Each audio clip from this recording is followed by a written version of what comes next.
श्रियकान्ताय कल्याणनिधये निधयेतिनाम् श्रीवेङ्कटनिवासाय श्रीनिवासाय मङ्गलम्।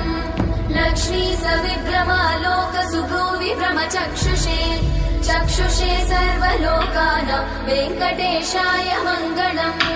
श्रीवेङ्कटाद्रिशृङ्गाग्रमङ्गलाभरणाङ्गये मङ्गलानां निवासाय श्रीनिवासाय मङ्गलम्।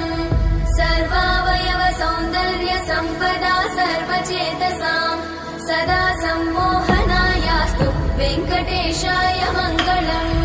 नित्याय निरवध्याय सत्यानन्दचिदात्मने सर्वान्तरात्मने श्रीमद् वेङ्कटेशाय मङ्गलम्।